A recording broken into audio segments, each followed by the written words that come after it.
Shalom, my friends. I am Rabbi Yosef. In the next few minutes, I will pull back the curtain on a spiritual technology that has been guarded for centuries.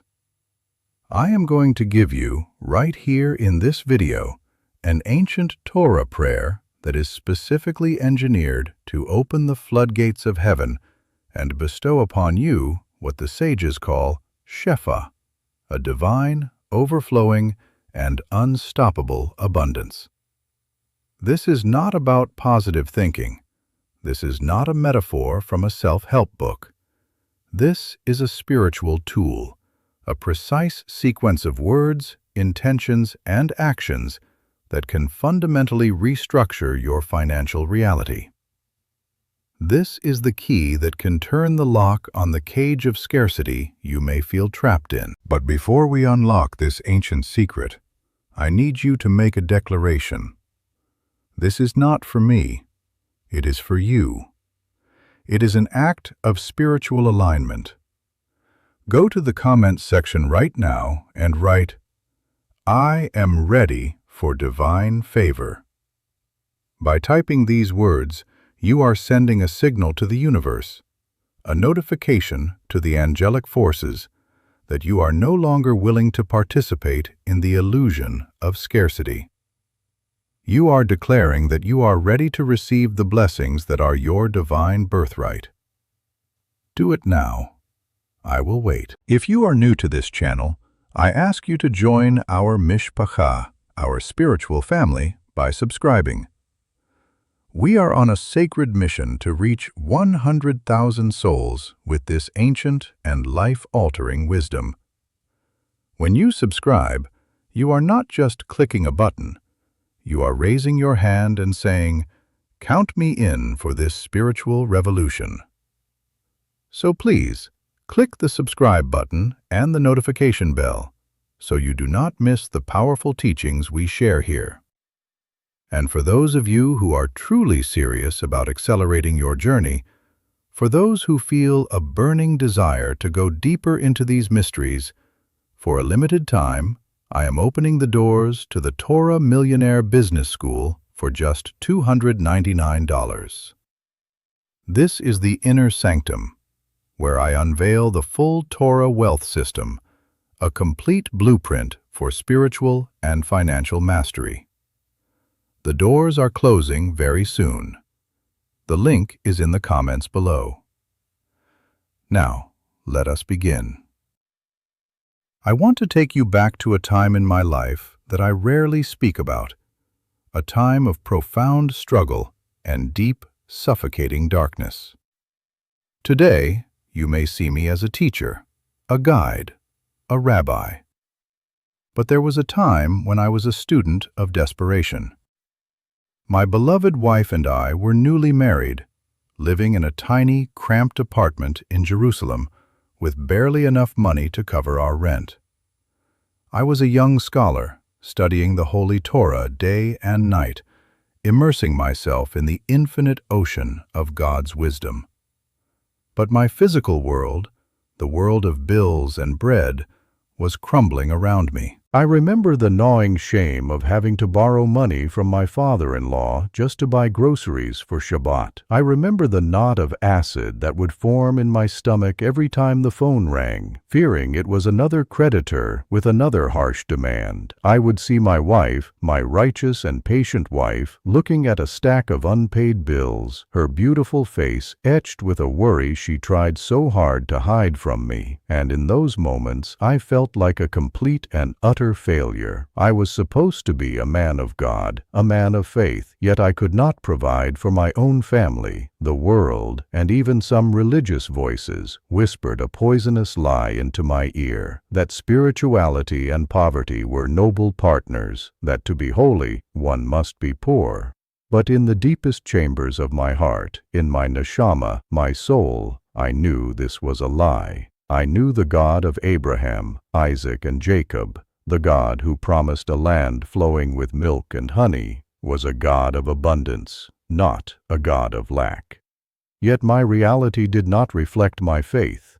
I was trapped in a spiritual prison, a cycle of debt and anxiety, and I saw no way out. Like so many of you, I tried the world's solutions. I bought the books on financial planning. I created detailed budgets on spreadsheets, tracking every single shekel. I tried to hustle more, taking on menial, soul-crushing jobs that pulled me away from my sacred studies and, more importantly, from my family.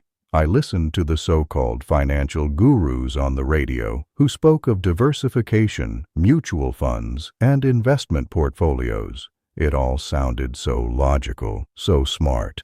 I even dabbled in the popular law of attraction, spending hours trying to visualize checks appearing in my mailbox, attempting to conjure wealth into my life through sheer willpower. But it all felt hollow, empty, and profoundly disconnected from God. It was like trying to fix a deep spiritual wound with a cheap plastic bandage. The budgets would inevitably fail, broken by an unexpected expense that always seemed to arise. The extra jobs left me physically exhausted and spiritually barren. The visualizations felt like a child's fantasy, a desperate daydream completely disconnected from the very real pressures of my life. The world's methods are designed for a world without God. They are built on the fundamental illusion that we are in complete control, that our own efforts, our own cleverness, are the sole source of our success. But this is the greatest deception of the enemy, the Yetzer Hara, the evil inclination. It is a brilliant strategy to keep us so busy, so stressed, so focused on the physical, that we neglect the spiritual, the very source of all blessing, all wealth, all life. I was doing everything the world told me to do, but I was sinking deeper and deeper into the quicksand of scarcity. I remember the day I hit my breaking point. It was a cold, gray Tuesday in November. The Jerusalem sky was weeping a miserable drizzle. Our old beat-up car had broken down, and the mechanic had just given me a repair bill that was more than we had in our entire bank account. It might as well have been $1 million. That very same day, tucked under our door, was a formal eviction notice. The landlord's patience had finally run out. I walked into our small apartment, the weight of the world on my shoulders, and I saw my wife sitting at our small kitchen table, not sobbing, but quietly crying, tears silently tracing paths down her cheeks.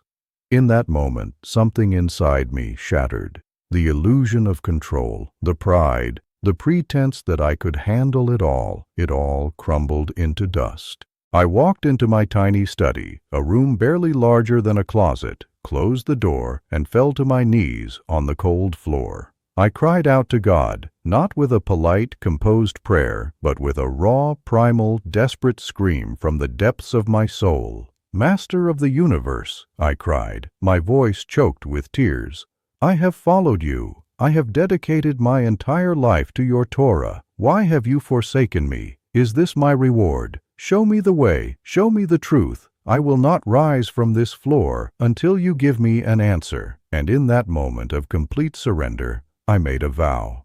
I swore to God, to my wife, and to myself that I would not rest, I would not cease until I found the true Torah-based spiritual technology for financial abundance. I was done with the world's lies. I was ready, finally, for God's truth. For 40 days and 40 nights I embarked on a holy quest. I did almost nothing but search the sacred texts. I prayed with an intensity I had never known. I fasted, not to punish my body, but to clarify my soul. I scoured the Talmud, the Midrash, the Holy Zohar, and the esoteric writings of the great Kabbalists. I was not just reading, I was hunting. I was looking for a key, a hidden pathway, a spiritual mechanism that the modern world had forgotten. And then I found it. It was not in a famous, well-known passage that is quoted in sermons. It was tucked away, almost hidden, in the complex and mystical writings of the Holy Ari, Rabbi Isaac Luria, the great 16th century Kabbalist of Tzfat.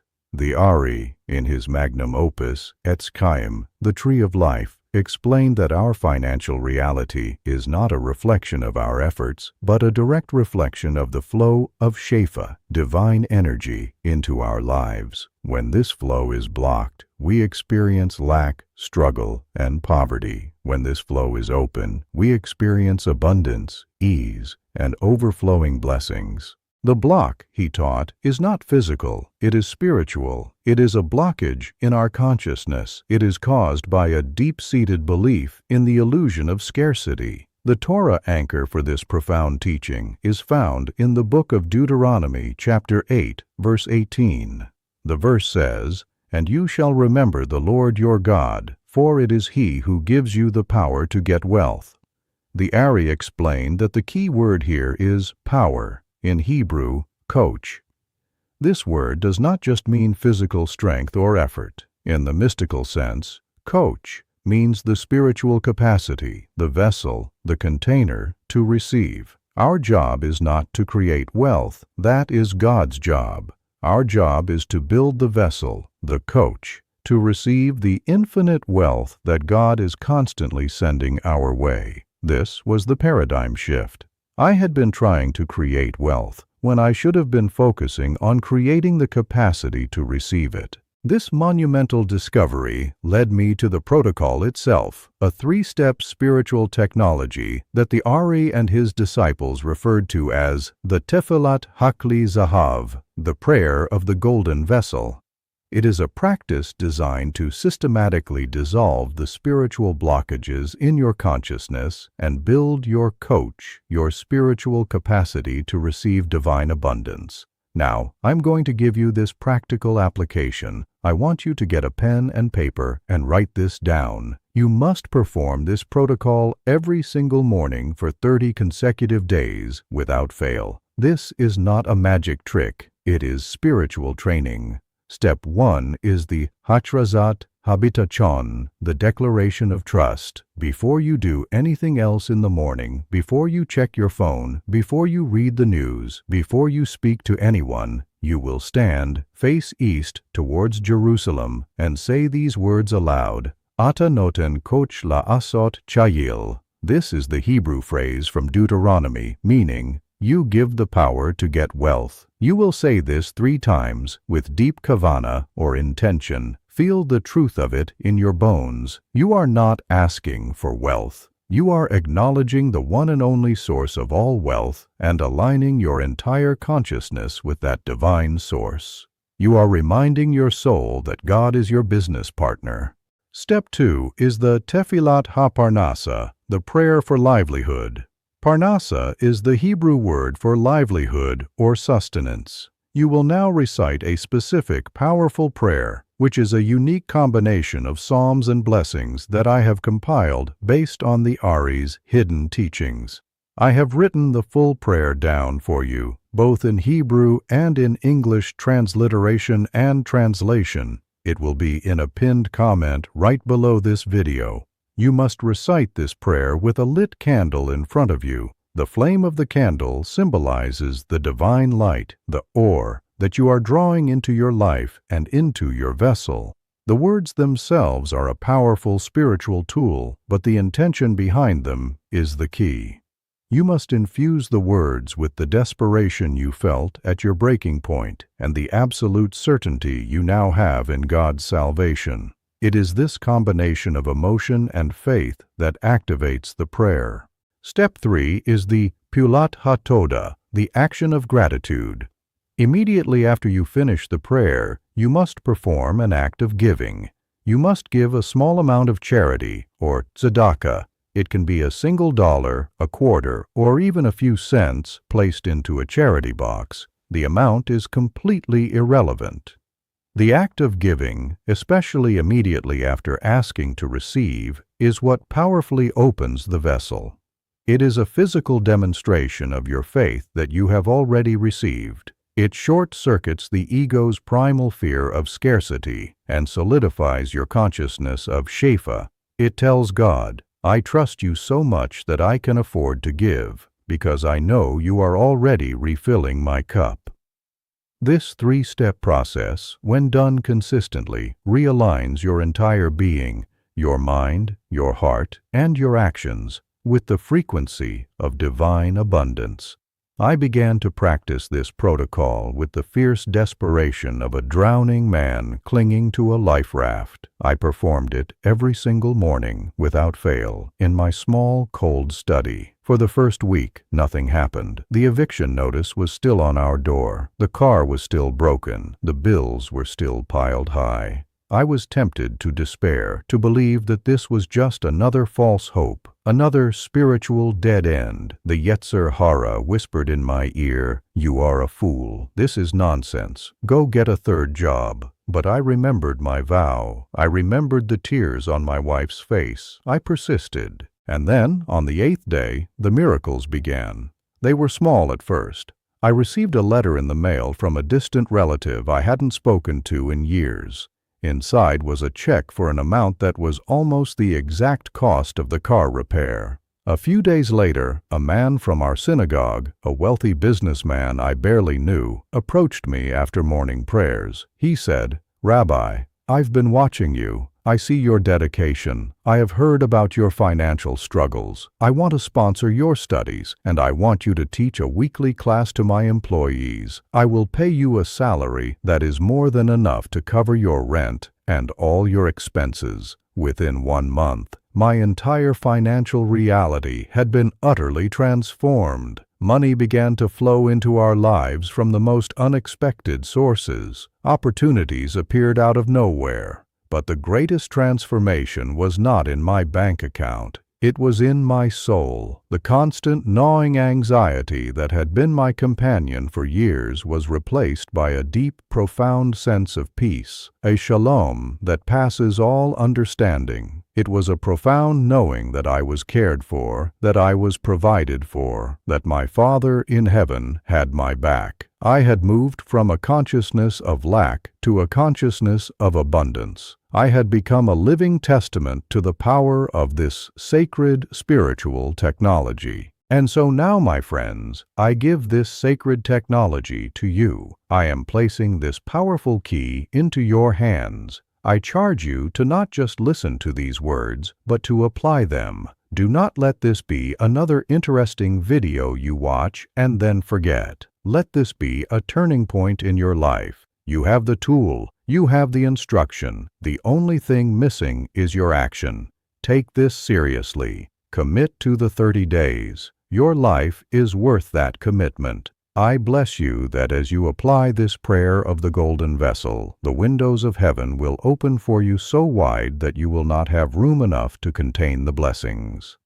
I bless you that you should see undeniable miracles in your finances, that the crushing stress of lack should be permanently replaced by the liberating peace of abundance. I bless you that you should not only receive wealth, but that you should become a great channel of that wealth to bless your family, your community, and the entire world. May you become a living, breathing example of God's infinite and overflowing generosity. Shalom.